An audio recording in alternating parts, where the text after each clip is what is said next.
میں کہا پہلے میں میڈیا سے بات کر لوں پھر جیل جانے سے پہلے. اور اس وقت وہ پروسیکیوشن کہہ رہی ہے کہ ان کو اریسٹ کرو, تو میں پولیس کھڑی ہوئی ہے, انہوں نے کہا کہ ان کو اریسٹ کرو. پروسیکیوشن کہہ رہی ہے اگر بیل بھی ہو جاتی ہے تو آپ ان کو اریسٹ کریں. آپ کے لوگ ظلم کریں گے تاکہ اوپر ان کو ترقی ملے, ظالم کو اس وقت ترقی ملے گی. یہ تو سسٹم ہے, لیکن یہ انشاءاللہ نہیں چلے گا. بیرسٹر فیصل وہ اس وقت سپریم کورٹ میں, ہم ان کا انتظار کر رہے تھے اور مچل کے جمع کرانے تھے.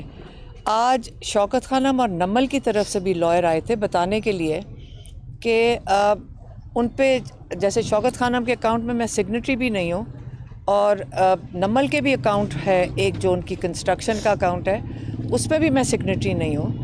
صرف ایک جو امپلائیز پروویڈنس فنڈ ہے ان کے لیے میں 3 بورڈ ممبرز میں سے ایک سگنیٹری ہوں. تو لائرز نے کہا کہ وہ اکاؤنٹ تو کھول دیں کیونکہ وہ سے تو یہ دونوں ادارے متاثر ہو رہے ہیں. تو آج پروسیکیوشن نے جو بات کی, مجھے اس وقت دل بڑا دکھی ہے کہ پاکستان میں حالات کس طرف جا رہے ہیں. بڑا ابھی مجھے دکھ ہوا جب حکومت کی طرف سے انہوں نے جواب دیا کہ جی بالکل یہ اکاؤنٹس کے اوپر انہوں نے رسپونڈ کیا, کیونکہ میں نے جج صاحب کو کہا جج صاحب یہ اکاؤنٹ تو کھلوا دیں, یہ غریب لوگوں کا علاج ہو رہا ہے شوکت خانم میں, اور نمل کے اندر بچے پڑھ رہے ہیں, ان کی تعلیم حرج ہو سکتی ہے. تو وہ آگے سے پروسیکیوشن والے کہتے ہیں, رضوان کہتے جی بالکل یہ شوکت خانم کے بورڈ کی وہ سیکٹری ہیں. آپ یہ مجھے اتنا غصہ چڑھا اس بات پہ, یقیناً غصہ چڑھا کہ آج کل یہ حالات ہو گئے ہیں کہ اگر آپ کوئی نیکی کریں اور آپ اللہ تعالیٰ کو راضی کرنے کے لیے نیکی کرتے ہیں اور کسی کو نہیں راضی کرنا چاہتے, آپ اپنے کئی سال زندگی کے لگاتے ہیں. میں یہ دنیا کے راضی کرنے کے لیے نہیں اپنا زندگی کا ٹائم دیا کہ شوکت خانم ہے, ہم اللہ کو راضی کرنے کے لیے کیا تھا. لیکن دنیا میں حالات اور پاکستان کے حالات یہ ہیں کہ وہ آگے سے کہہ رہے ہیں کہ نیکی کرنا جرم ہو گیا ہے, آپ یہ جو فلاحی ادارے ان کو بند کر دیں. یہ جو اس وقت حکومت بیٹھی سے برداشت نہیں ہو رہا کہ جو لوٹ مار کا فیشن چلا ہوا ہے یہ قبول ہے. اگر آپ جرم کرو ہزاروں ارب آپ کھا لو, پھر آپ ماشاءاللہ اس ملک کے اوپر راج کر سکتے ہو. اور اگر آپ نیکی کرو تو آج وہاں حکومت کے بندے کھڑے کہہ رہے ہیں کہ آپ ان اداروں, یہ مجرم اس لیے ہیں کیونکہ انہوں نے شوکت خانم کے لیے اپنا وقت دیا ہے. آپ ان کے اکاؤنٹ بند کر دیں, آپ نمل کے اکاؤنٹ بند کر دیں. ان کو شرم آنی چاہیے, ان لوگوں کو شرم آنی چاہیے. پاکستان میں اخلاقیات کا کیا یہ جنازہ نکال رہے ہیں. ہم بالکل لڑیں گے. اب پاکستانیوں کو سمجھ آنی چاہیے کہ آپ کے ساتھ یہ کر کیا رہے ہیں. یہ اس وقت حکومت کے لوگ کھڑے ہو کے کہہ رہے ہیں کہ اس وقت شوکت خانم جیسے ادارے برداشت نہیں ہوئیں گے, ان سے نمل جیسے ادارے برداشت نہیں ہوئیں گے کہ کیوں کر رہے یہ نیکی. اپنی پھٹیاں لگانا چاہتے ہوں گے کہیں اور پہ, جو یہ بناتے نہیں ہیں. ہم تو ایک عمران خان چادر لے کے پھرتے تھے پیسے جمع کرنے کے لیے. انہوں نے ساری زندگی, جس دن عمران خان کو حکومت سے اتارا جا رہا تھا, آپ کو پتہ ہے جب ساری دنیا ٹی وی کے آگے بیٹھی تھی, عمران خان کہاں پہ تھے؟ عمران خان شوکت خانم کے اسلام آباد میں عمران خان فنڈ ریزر پہ تھے 8 بجے. آپ کو پتہ ہے نا, اگر آپ کو یاد نہیں آپ فوٹیج دیکھ لیں.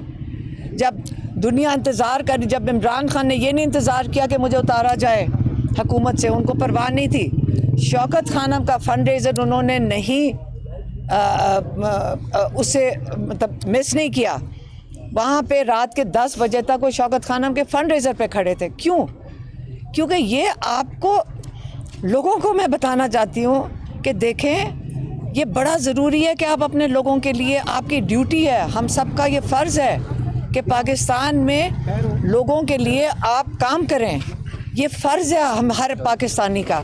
یہ پاکستان کی خوبصورتی یہی ہے, پاکستانی اتنا ڈونیشن دیتے ہیں, اتنا اللہ کے نام پہ دیتے ہیں, یہی تو برکت ہے پاکستان کی. لیکن جس قسم کے لوگ اس وقت بیٹھے ہوئے ہیں اور جن کے ان کو نمائندے فخر سے کہہ رہے ہیں کہ یہ جو سیکٹری ہیں اس بورڈ کی, اس لیے یہ جرم قرار دے رہے ہیں اس کو. آپ اگر اچھا کام کریں گے, پاکستان میں اس وقت جرم ہو گیا ہے کیونکہ یہ برے لگتے ہیں اس کے بعد، یہ چاہتے ہیں کہ پورا اخلاقیات اس طرح دفن کر دیں کہ اس کے بعد آپ ان کو پہچانیں کہ یہی پاکستان کا سسٹم ہونا چاہیے. آپ لوٹ مار کرو، آپ کے کیسز ختم، آپ لوٹ مار کرو. آپ اس وقت آپ کے پرائم منسٹر ہیں، آپ کے پریزیڈنٹ ہیں. نہیں قبول ہمیں، نہیں ہم اس قسم کا پاکستان چاہتے. اور اگر یہ اس جرم میں اگر یہ بلیک میل کر رہے ہیں، یقین کریں یہ جج صاحب جو بیچارے بیٹھے ہیں، یہ اگر آرڈر دیتے ہیں تو یہ ہم ملاقات بھی نہیں کر سکتے. اڈیالہ کے باہر یہ پولیس والا ان کے آرڈر نہیں مانتا ہے، کاغذ کا ٹکڑا پھینک دیتا ہے. اور آج مجھے یہ بتائیں کہ اتنی ان کے اندر جج صاحب کا سن رہے تھے کہ سارے پاکستان میں انہوں نے مصیبت ڈال دی. یہ شوکت خانم نمل کے پیچھے جا رہے ہیں. نہیں ہوگا، یہ کامیاب نہیں ہوں گے، کیونکہ ہم نہیں یہ ہونے دیں گے. اگر انہوں نے اریسٹ کرنا ہے، انہوں نے جیل میں ڈالنا ہے، ہم جانے کو تیار ہیں. لیکن یہ جو پاکستان کے لوگوں کے ادارے ہیں، ان کے اوپر ہاتھ نہیں ڈالیں گے. اور پاکستانیوں، آپ لوگ ان کی حفاظت کرو گے. صرف شوکت خانم نمل نہیں ہے، باقی بھی سارا کچھ آپ خود حفاظت کرو. نہیں تو یہ تو آپ کا سارا سسٹم لپیٹ کے آپ کو بالکل غربت کی لکیر کے نیچے کیا آپ کو ختم کرنا چاہتے ہیں. اس لیے میں یہی کہہ سکتی ہوں، مجھے بڑا سخت اس کے اوپر مجھے دکھ ہوا ہے کہ جب یہ جو پروسیکیوشن والوں نے اس قسم کی بات کی ہے. اور باقی آج 26 تاریخ ہے، 26 نومبر ہے. 26 نومبر کو آج کے دن اس وقت ہم پچھلے سال ایک بڑے خوشگوار قافلے کے ساتھ اسلام آباد میں آئے تھے. اور مجھے یاد ہے کہ میری بہن کی جو 15 سال کی نواسی ہے وہ ساتھ تھی. کوئی جس نے یہاں پہ دہشت گردی یا جس نے یہاں پہ انتشار کرنا ہوتا ہے وہ اپنے بچوں کو ساتھ نہیں لے کر آتا. وہاں بہت بچے تھے. ہم یہاں آگے ڈی چوک تک آئے، وہاں کوئی رکاوٹ نہیں تھی، کوئی ایسی چیز نہیں تھی جسے لگے کہ آپ کو اجازت نہیں آنے کی. اب وہاں تک پہنچ گئے. ہم وہاں پہ دن کو کھڑے تھے، 3:30 بجے انہوں نے گولیاں چلا دی تھی وہاں پہ. اور وہاں پہ خول مل رہے تھے گولیوں کے، اوپر سے سنائپر رائفل بچے بتا رہے تھے اوپر سے یہ گولیاں چلائیں. اور اس دن پاکستان کے لیے، رول آف لا کے لیے، کیونکہ عمران خان نے یہ جو احتجاج تھا بڑے واضح طور پہ جب پیغام دیا، جس کے لیے آج میں جس جرم میں یہ میری ٹرائل چلنی ہے، 22 نومبر کو عمران خان کا پیغام دیا تھا. اور عمران خان نے پیغام میں کیا کہا تھا؟ عمران خان نے کہا آپ اپنے لیے نکلیں، آپ رول آف لا کے لیے نکلیں، آپ جمہوریت کے لیے نکلیں، آپ اپنے آئین کے لیے نکلیں، اور انسانی حقوق کے لیے نکلیں. یہ چیزیں تھیں جس کے لیے عمران خان نے کہا تھا کہ آپ باہر نکلیں. اور وہ پیغام میں نے میڈیا کے سامنے دے دیا تھا، جیسے آج آپ لوگ کھڑے ہیں. لیکن لوگوں تک کیسے پہنچے؟ وہ آپ کے ذریعے پہنچے. اور آپ سب کی بڑی مہربانی کہ آپ یہ پیغام عوام کی یہ جو نمائندگی آپ کر رہے ہیں، کیونکہ اگر آپ لوگ نہ یہ پیغام پہنچائیں تو ہماری جو عوام ہے ان کو کچھ بھی نہ پتہ چلے کہ کیا ہو رہا ہے. لیکن اس جرم میں آج وہ کہہ رہے ہیں کہ آپ نے جو عمران خان کا پیغام دیا تھا اس کی وجہ سے کیا انتشار ہوا ہے یا کیا کچھ اس قسم کے دہشت گردی ہوئی ہے. کوئی دہشت گردی نہیں تھی، سب کو پتہ ہے. وہاں پہ پرامن تھے، سارا دن پرامن تھے. انہوں نے گولیاں چلائی ہیں، سڑک کے اوپر بیٹھے تھے، گواہ ہیں، سارے میڈیا والے گواہ ہیں. اور کئی لوگوں کو انہوں نے شہید کیا. میں نے خود آنکھوں سے دیکھا تھا، مجھے یقین نہیں آ رہا تھا. وہاں پہ کوئی پڑا تھا، اکیلی ایک باڈی پڑی ہوئی تھی، مجھے یہ بھی نہیں پتا کون تھا، ان کے یہاں گولی لگی ہوئی تھی. تو یہ چیزیں دیکھ کر ان لوگوں نے رول آف لا کے لیے جو نکلے تھے، ان کو جن کو شہید کیا گیا ہے، آج ان کی یوم شہادت کا دن ہے. اور آپ شاید رپورٹ بھی نہ کر سکیں، لیکن میں ضرور بات کروں گی کہ یہ ان کی قربانی ہے.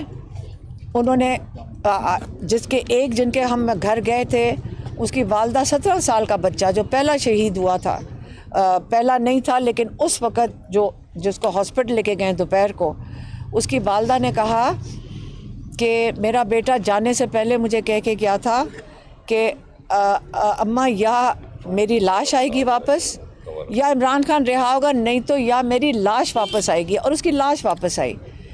کتنی ہمت سے وہ والدہ بیٹھی تھیں اور یہ بات بتا رہی تھیں. ہم کچھ بھی نہیں کر رہے جو قربانیاں لوگوں نے دی ہیں. اور جس وقت ہم ان کے پاس ملنے گئے تھے تو باہر لوگ مشکوک قسم کے لوگ پھر رہے تھے.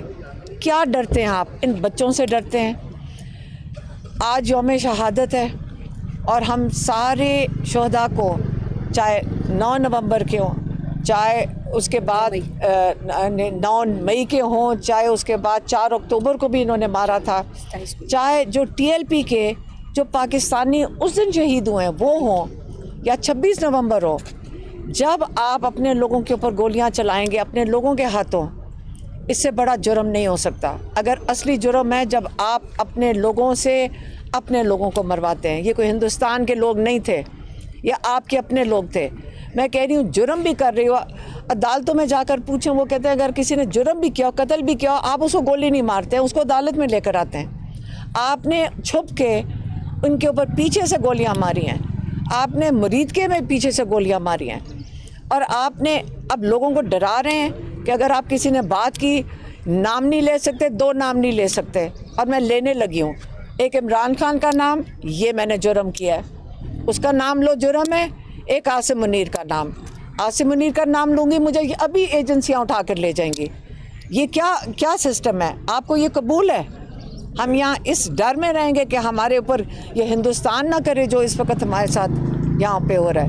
میں بہت آج میں خفا ہوئی ہوں اس بات سے کہ جو ادارے پاکستان کی فلاح کے لیے کام کر رہے ہیں اور پاکستانی خود چلا رہے ہیں، یہ پاکستانی خود ان اداروں میں ڈونیٹ کرتے ہیں، اور یہ پاکستانی اپنی مدد آپ پہ یہ ادارے چلا رہے ہیں. اور ان کے پر یہ بات کرنا کہ یہ جرم ہو گیا کہ آپ نیکی کریں تو یہاں جرم ہے، مجھے آج اس پہ میرا دل بہت برا تھا، اس لیے میں نے اتنی زیادہ بات کر دی ہے. پتہ نہیں آپ کتنی بات کر سکتے ہیں. اس کے بعد ہم جائیں گے پشاور. 5 بجے سارے جو شہداء کی فیملیز ہیں ان کو خراج تحسین پیش کرنا ہے. اور 5 بجے پشاور میں انہوں نے کل بتایا تھا کہ علامہ ناصر نے بتایا کہ وہاں پہ سارے جمع ہوئیں گے اور آپ ان لوگوں کے لیے پھول لے کر جائیں. انہوں نے کہا شہداء کی تو بہت اونچا درجہ ہوتا ہے. آپ پاکستان کے سارے شہداء، چاہے وہ فوج کے ہوں، چاہے پولیس والے ہوں، سب نے جنہوں نے جانے کو اپنی دی ہیں اپنے ملک کے لیے، ان کو آپ خراج تحسین پیش کریں. تو آج ہم شہداء کے لیے پشاور جائیں گے انشاءاللہ. میڈم یہ بتائیے گا 26 نومبر کا آپ نے ذکر کیا، شہداء کا ذکر کیا، صورتحال یہ کہ آپ نے احتجاج بھی کیا، آپ عدالتوں میں بھی ہیں، آپ سڑکوں پہ بھی ہیں، 2 ہفتے سے آپ خود دھرنے میں رہی ہیں. تو یہ ساری صورتحال جو ہے اس میں آپ کے لیے کوئی راستہ نظر نہیں آ رہا. اب یہ اطلاعات آ رہی ہیں کہ پارٹی کے اندر سے یہ آوازیں اٹھ رہی ہیں کہ کوئی راستہ نکالنے کے لیے بات چیت حکومت سے کرنی پڑے گی، کیونکہ حکومت کی سائڈ تو آئے دن مضبوط ہو رہی ہے، ترامیم ہو رہی ہیں، قوانین چینج ہو رہے ہیں. تو اس پر کیا کہیں گے؟ دیکھیں جو یہ ترامیم ہو رہی ہے نا، یہ ایسی ترامیم وہ کرتے ہیں، اور یہ سارے آپ کے انالسٹ نے بھی اس پہ بات کی ہے، یہ ترامیم وہ کرتے ہیں جو خود خوف زدہ ہوں. جب خوف کی فضا ان کے اندر آ جائے، پھر ایسی ترامیم جس کے اندر آپ اپنے آپ کو جو غیر اسلامی طریقے سے آپ اپنے آپ کو قانون سے اوپر کر دو اور باقی ساروں کو جو بھی جس میں جرم میں جھوٹے سچ آپ ڈال دو، یہ تو ایک ڈکٹیٹرشپ سے بھی آگے چلا جاتا ہے. یہ جو فاشسٹ رجیمز ہوتی ہیں یہ سسٹینیبل نہیں ہوتی ہیں. آپ تاریخ دیکھ لیں، آپ ساؤتھ امریکہ دیکھ لیں، جب بھی یہ چیز ہوئی ہے یہ سسٹینیبل نہیں ہے. اور جب آپ نہ تاریخ پڑھیں نہ آپ دیکھیں کہ یہ ایک پیٹرن ہے، آپ تاریخ کو کھول کے دیکھیں یا اینالسٹ سے پوچھیں، وہ کہتے ہیں ایک ہی سسٹم. اور یہ تاریخ نہیں پڑھی ہوئی انہوں نے. اگر یہ تاریخ پڑھ لیں ہزاروں سالوں کی تو وہ یہی پیٹرن ہوتا ہے. آپ خوفزدہ ہوتے ہیں، پھر آپ ظلم کرتے ہیں، اور پھر حضرت علی کا قول بیچ میں آ جاتا ہے جو سب کو آپ اس کو سمجھیں کہ وہ کتنا ضروری ہے کہ ہر پاکستانی کو، کیا مسلمان کو بھی پتہ ہے کہ کفر کا نظام چل جائے گا، ظلم کا نہیں چلے گا. اس لیے جو آپ جن کو آپ برا بھلا کہتے ہیں ان ملکوں میں آپ بھاگے جا رہے ہیں، آپ ان کے ملکوں میں جا رہے ہیں جو اسلامی ممالک نہیں ہیں. کیوں جاتے ہیں؟ کیونکہ ان کا نظام انصاف پہ چل رہا ہے اور آپ کا نظام ظلم پہ چل رہا ہے. لوگ چھوڑ کے 30 لاکھ لوگ 3 سال میں، یہ تو آپ کا یہ حکومت کا اپنا ریکارڈ ہے کہ 30